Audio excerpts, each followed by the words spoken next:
Yeah, I said it. I really enjoyed my time with Brilliant Diamond and Shining Pearl, and I couldn't find another YouTube video that really talked about them in a positive light, so I just decided to make my own instead.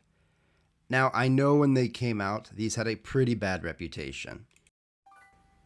And honestly, it's not too hard to see why, even speaking as someone who really likes them, especially when you compare them to some of their previous remakes. If you work your way back, Fire Red and Leaf Green didn't look maybe that much better than the originals, for example, but it still perfectly matched the art style of Ruby and Sapphire. It also added a national Pokedex, which was pretty cool, and even the Seville Islands post game. You go to Heart Gold and Soul Silver, and those are basically the gold standard of the remake series even today. I picked them up both twice. Um, Again, added the National Pokedex. They re added some cut content from Kanto, especially the Seafoam Islands was cool. They added on a much more extensive battle facilities. The original Gen 2 had a tiny battle tower in Crystal, and that was pretty much it. And then there were all these post game challenges with extra rematches for gym leaders. It was just such a cool set of remakes. And then even Omega Ruby and Alpha Sapphire, yeah, they weren't perfect. The missing Battle Frontier, I know, kind of bummed out a lot of people. But they did add an extra post game story, which gave us one of the first Pokemon games in the series to provide a mythical Pokemon on cartridge without any extra event needed.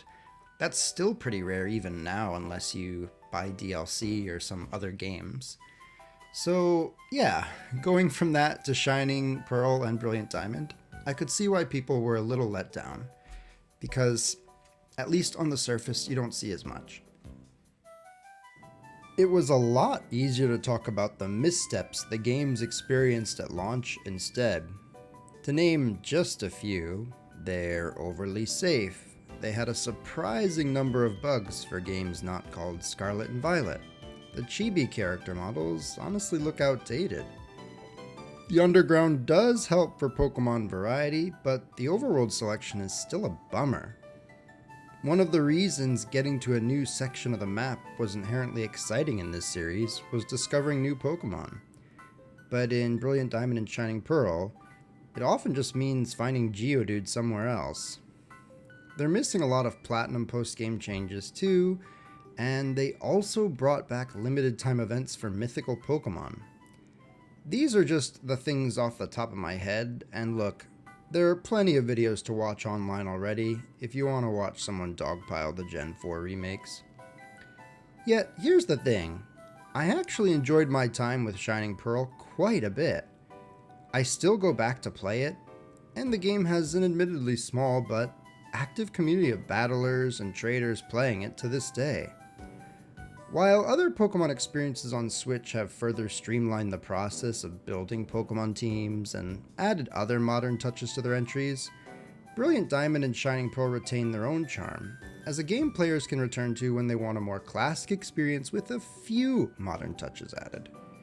You'll find no Dynamaxing here, or Mega Evolutions or Terastallizing either. And while yes, I do love that last mechanic, it's sometimes nice to have the chance to throw away all the gimmicks and just enjoy if you don't mind my saying, pure Pokemon experience. Furthermore, if we back up and look again at some common complaints of the game, I think players can find some good as well. When the game's released, loads of people lamented the visual quality. Heck, I did too. Like I said, the chibi models are pretty boring, with no unique animations or design sense, as opposed to something like Link's Awakening. Yes, it also uses a pseudo-chibi art style, but it does so with the purpose of enhancing the game's overall toy box aesthetic in the remake on Switch. Even Pokemon Let's Go, the only game with a similar world map layout on the Switch, made their designs more lifelike and expressive. And that game came out 4 years earlier. There isn't much else to say. The overworld character design choice was a total misfire. Considering ILCA also made larger, more detailed character models for all the in-game battles, I still don't see why they couldn't have made similar, slightly smaller models for the in-game world. Anyway, I digress. What I really want to talk about here is the visual flares I actually liked, as I actually don't think they were all bad. The environments of some areas look nice, and for whatever reason, I absolutely adore the water effects whenever you go surfing in this game. I mean, if you looked at that water, it looks like it belongs to a different game, which is something I wish I could say about certain other Pokemon games on Switch. And speaking of visual flares, I have to bring up the actual battle screens themselves. Whenever you enter a battle, the game loads a battle screen to match your surrounding environment, and some of those areas look surprisingly nice. Sorry to bring up the water again, but the water appears to sparkle in the sunlight, and when you're in the underground, a lot of the lava areas take on this vivid red hue when you first enter a match. Other caves are filled with stalactites, which shine in the background throughout your matches. A few of the backgrounds are kind of boring, sure, especially some of those plains and grass areas. But I really enjoyed seeing new battlefields as I progressed through the game. When I put BDSP side by side with some of its contemporaries, I think this is one area where it shines. Obviously, I won't fault Scarlet and Violet or Arceus, where you just battle without any sort of transition screen. That said, I think the battles in Brilliant Diamond and Shining Pearl can be much nicer to look at compared to Sword and Shield sometimes. Sword and Shield had some nice ones, but a lot of them are just fine. Especially in the wild area, they just looked like what you'd expect them to look like, without any visual flair in the background. Just some trees and grass, or a desert. The colors would be nice, and they matched the setting your character was in, but they didn't really pop the way some of BDSP's best did. So, props to you, Diamond and Pearl. Next, at some point I have to bring up HMs. Even back in the original Gen 4, these were horrible. I appreciate that they give the games away to force players to plan around routes and find new ways to explore. But the fact that they also required players to give up a precious move slot on a Pokemon was always irksome. Having the HMs becoming moves on your app in this game was a huge boon, and I don't care how unnatural it might feel to the game's story. If the move was something like Surf, which was actually pretty useful, it was fine, sure. But did people really like always having to teach a Pokemon Cut or Fog in the original games? Being able to just, without worrying about what's in your party or what moves you might be missing in the future, open the map and fast travel anywhere via fly is great. It's one of those things that I sometimes forget about when I go back to old Pokemon. I still have fun playing those original games, but having to rely on HMs to get around the map and kind of weaken my Pokemon in the process always sucked. At least Gen 4 didn't require Flash, but Defog I should say, is just as bad. Either way, no HMs is great in my book.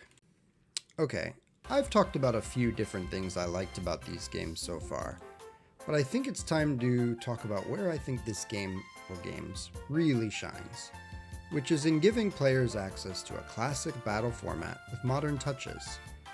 To be fair, obviously Pokemon battles haven't changed too much over the years, outside of slight modifications from generation to generation to keep things fresh and kind of balanced, if we ignore Gen 8.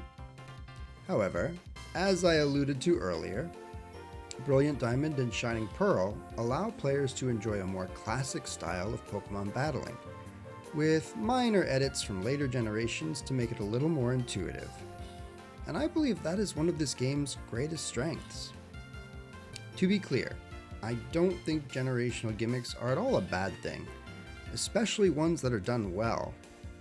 They can add another layer of depth to the strategy of a match, and different gimmicks have also allowed different Pokemon to shine that might not have had a chance to otherwise in competitive formats. That said, Sometimes being able to battle with no worry about Mega Evolutions, which people forget were in Let's Go, Dynamax, and Terastallizing is nice. Add to that having only access to Gen 1 and through 4 Pokemon means you avoid a lot of the power creep from later gens, especially 8 and 9. You can still play online with friends or random people using any number of different Pokemon, and it's easier to make some old favorites work who might otherwise be too underpowered in modern Pokemon to see play in the normal games. Sure, if you're playing through the normal Pokemon story, you can still pretty much use anything. But if you're someone like me who loves VGC, or if you're someone who just plays competitive singles, the pool of viable Pokemon starts to shrink the more Pokemon you add to the mix. Sure, some of the standard stuff is still okay, but I mean some of those modern legendaries? Anyway. That said, this isn't just a straight lift of Gen 4 or 5's battle system. Remember those modern touches I mentioned? For one, things that came about, especially in Gen 8, like dynamic speed, remain in play, meaning any changes to speed affect the turn immediately, not the turn after, making battles feel a lot more intuitive. Certain battle items that didn't exist in the originals are also now available. Some, annoyingly, are still missing, but not all. For example, bottle caps can now be used to hyper-train IVs, and for a pretty hefty BP fee, players can also use mints to change Pokemon's natures. Perhaps most importantly for fans who remember the originals, the Destiny Knot retains its Gen 6 changes, meaning breeding is a much easier process in this game compared to, again, Gen 4. Getting a good Ditto is an actual nightmare in-game, but there's some ways around that. I'll get into that later. BDSP also imported the Eggs Moves feature from Sword and Shield, allowing a Pokemon to learn egg moves if put into the daycare with another Pokemon of the same species, which has that needed egg move. It's not quite as easy as what came after in Scarlet Violet, but it's still a much appreciated change from pre-Gen 8. There are also some other ways to cheat, so to speak, when it comes to team building, especially for the post-game battle towers. Like before, I said getting a good Ditto in this game is a nightmare, and that's true. The only surefire way to do it technically is by hitting a 100 chain on the Poké Radar for Ditto, and even then, you only get that one Ditto encounter with the guaranteed 5 perfect IVs. It's a little nuts. However, thanks to the existence of Pokemon Home, players that have access to other games, or friends with access to other games, can easily shift Pokemon around from other games on Switch into Brilliant Diamond and Shining Pearl, including a good Ditto caught in Let's Go Pikachu and Eevee, or Sword and Shield, or even Scarlet and Violet. Again, not quite the same as catching it in-game, but it's nice to have the option, right? I could see some people saying that this is kind of cheating, since you're not really using what's only available within Brilliant Diamond and Shining Pearl to get a player started in team building. However, I'd still like to point out that this same option wasn't available back on the DS.